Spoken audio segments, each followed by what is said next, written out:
What's good, y'all? This is Kyler with BC, so you could probably guess who I am. In this video,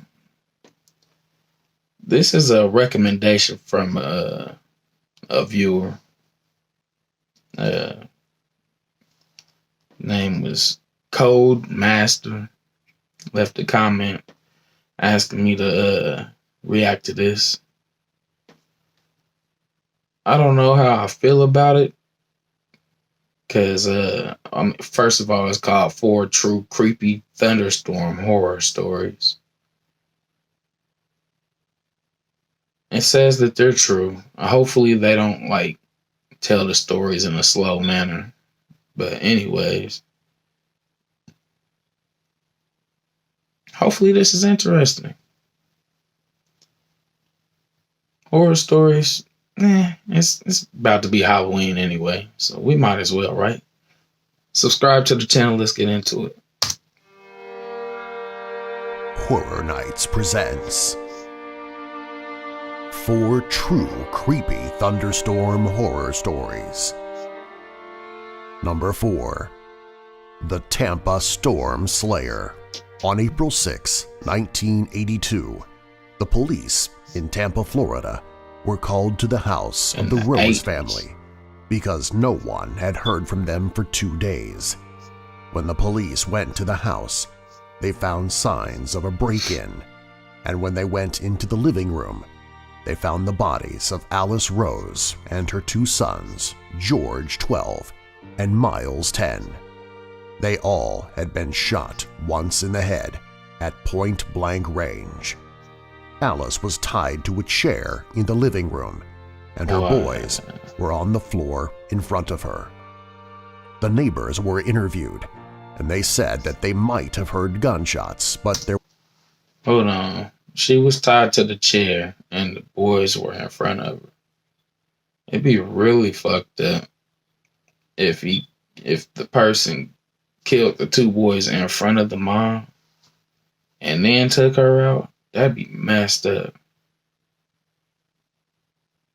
Damn, that's not even something good to think about.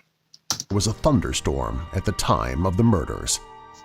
They kept hearing loud bangs, but had just assumed it was thunder. The first obvious suspect in the triple homicide was Alice's former husband and the father of George and Miles. However, he had an airtight alibi. The next logical guess, based on the way the family was executed, was that it was a cartel hit. However, Rose was a school teacher who had no connections to the cartels or the drug business. 5 days later, there was another storm, and another family was found murdered in their home. Okay. This time, it was 5 members of the Garcia family who lived just a few blocks from the Roses. Just like the Roses, the parents, Julio and Marie, were tied to a chair and shot in the head, while their 3 children, who ranged in ages from 12 to 16, were shot in front of them.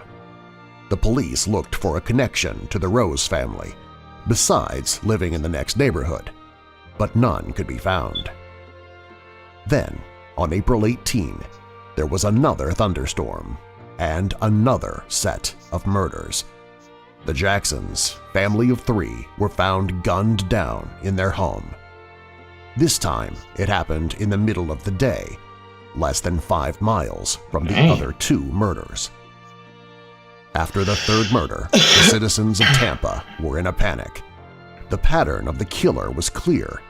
He or she was using the thunderstorms as cover to break into a house and kill the family inside.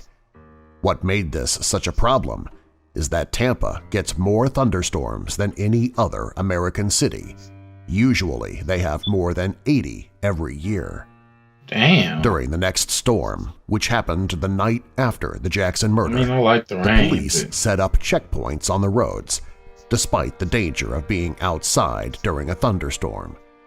However, this didn't stop the killer. Another family was found shot to death in their home. This time, it was the family of an off-duty police officer. Mac Garrett who was one of the officers that was not on call, was awake during the storm and he knew someone was in his house.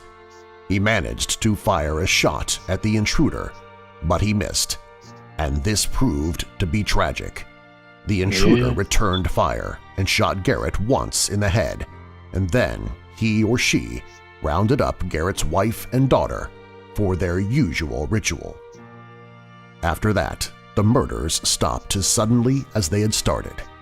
But for months afterwards, the citizens of Tampa became terrified any time there was a thunderstorm. Because he actually got shot at in back. the ensuing years, the police have never been able to find who was responsible. Because the What one they do person, know is that just one the one person that decides to shoot back is a cop, and you missed. Don't you go to the range like at least probably a couple times a week? You should be a sharpshooter at that point. But hey, you never know. You never know. I know I can aim. gun was used in all the murders, and there was only one set of dirty shoe prints found in the house, so they believe that one person was responsible. Their whereabouts today are still unknown. Number 3. The woman in the field. On June 1st, 1967, the police were called out to a farmer's field just outside of New Orleans, Louisiana. In the field, there was the dead body of a woman. Her wrists and her ankles were handcuffed to cinder blocks, and she was stretched out like she was on a medieval rack. Using a very sharp knife, someone or someones had carved pentagrams on her forehead, the palms of her hands, and the soles of her feet. Finally, her midsection was burned so badly that her body was cut in two. The body was sent for an autopsy, and they concluded that the woman had been burned by electricity. The coroner said that if he had to guess, he would say that the person was struck by a bolt of lightning. But it must have been a massive strike, because people's bodies aren't usually cut in half by lightning. Usually, the lightning just gives people heart attacks and burns the skin. At most, their clothes and hair might catch fire. However, the woman looked like she had been run over by a train. The police were not able to identify the woman, but what they did know is that on the night of the woman's death, there was a massive thunderstorm in the area. The police also found that, based on the way the plants were trampled down in the field, that a group of people surrounded the woman when she was struck by lightning. How they knew that the lightning would strike at that place at that very time is as big of a mystery as to who brought her out to the field. Number 2. The minister who went to hell. In 1901, Cornelius Bristow was 12 years old, and when he walked out of his church in Gunnersville, Alabama, he was struck by lightning. He miraculously survived, but he was left with intense scarring on his chest called Lichtenberg figures, which look like branching tree limbs. After he recovered, he said that when he was struck by lightning that he saw the fires of hell. He said that he's convinced that is where his soul was transported when the lightning entered his body. While Cornelius was a Christian before the lightning strike, he immersed himself in it afterwards. As he sat in the hospital, he started to read the Bible fervently. After he got out, he decided to devote his life to Christianity and threw himself into his Bible studies. That wasn't the only change that Cornelius went through. He was no longer a happy child. He developed violent mood swings and an awful temper. He also suffered terrible tremors and had chronic pain. How do you get a violent temper that they were his souvenirs from his trip to hell. Become a devout Christian. When he was 18, he constructed his own church where he would preach. He was a charismatic fire and brimstone type of preacher who used his own experience of being hit by lightning as proof that there was a hell. From his pulpit, he would talk about being engulfed by the flames of hell and how every inch of his skin burned. Then he'd show off his scars for everyone to see. He said he was only there for a fraction of a second, and even that was far too long. Within 3 months, he had How amassed did you about see 30 it if followers. it was a fraction of a second? On June 19, 1909, it was storming. Things were getting really bad, and Cornelius ordered that the door to the church should be locked and the windows shuttered. Suddenly, there was a loud boom. The whole church shook, and suddenly it caught fire. It spread quickly, and the congregation stampeded toward the locked door. When they got it open, the whole church was in flames. Only a select few got out, and the other 23 members burned to death in the church. This included Cornelius Bristow, who was also known as the preacher who went to hell. Number 1. Stuck in the storm. On July 10, 2016, 3 teenagers, Jane Washington, Brian Foster, and Dennis Lopez, were driving down a rural road in Oregon. The rain was coming down so hard that Brian, who was driving, couldn't see the road. He pulled off the road, and when it became visible, they tried to leave, but they found that their car was stuck in the mud. They tried to push it out, but their car wasn't going anywhere. They were also stuck in an area that had poor cell reception. They decided to wait for the rain to calm down, and then they would walk and get some help. However, before too long, a van stopped. Someone in a raincoat got out and knocked on the driver's window. The man asked if they needed a ride. He said that his friend owned a piece of property up the way and they could call a tow truck from there. The teens decided that was a lot better than waiting and walking for a few miles in the rain, so they agreed, and the man let them in the van, which had 3 other males and a female in it, all of them in their early 20s. It quickly became clear that they were skinheads. They smiled like hyenas, and it made Brian, who was African American, and Dennis, who was Hispanic American, very nervous. They kept looking at their phones, but there was still no service. "You won't get service for miles around here," one of them said. They drove to a compound that was surrounded by a fence and barbed wire. Someone let the van in through a gate and closed it behind them. They went to a skinhead The teens knew meeting that wasn't camp. a good sign. The van came to Or a stop at a compound, large whatever. building, almost like a gym. The car stopped, and the driver said, "You all better come inside."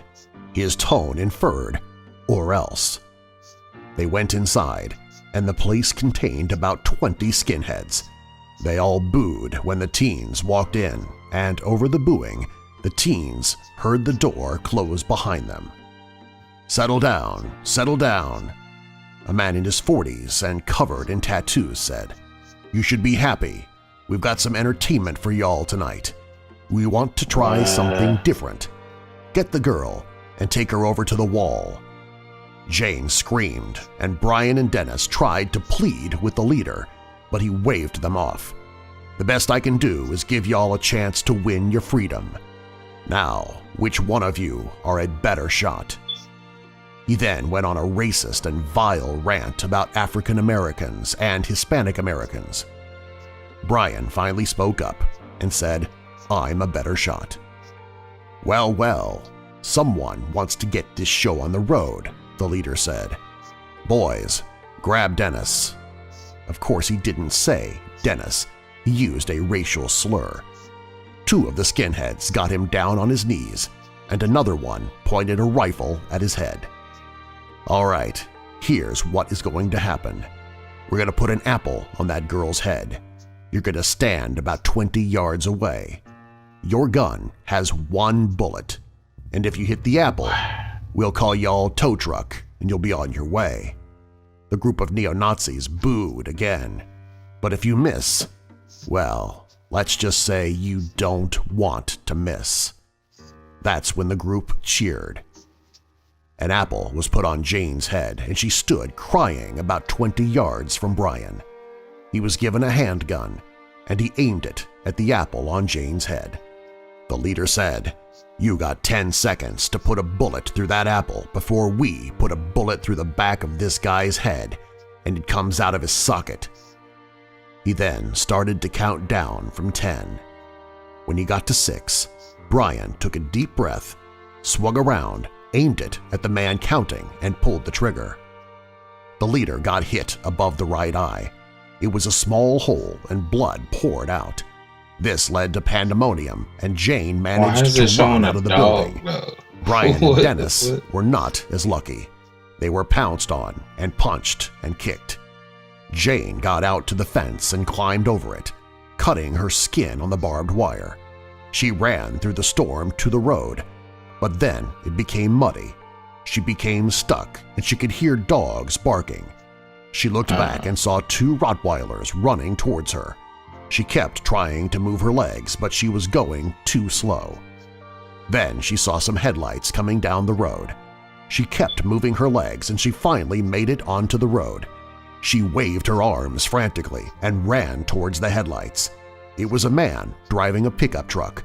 The driver came to a stop and Jane jumped into the bed of the truck while the dogs nipped at her feet. She pounded on the back window and screamed for the driver to go. He drove off, and when they were a few miles away from the dogs, he pulled over and asked Jane what the problem was. Wow. Jane told him that some neo-Nazis were chasing her and they had her friends. The man, later identified as 38-year-old Lawrence Morin, let her in the cab of his truck, and they drove off to go get help. Minutes later, in his rearview mirror, Morin saw a black Jeep coming up behind him.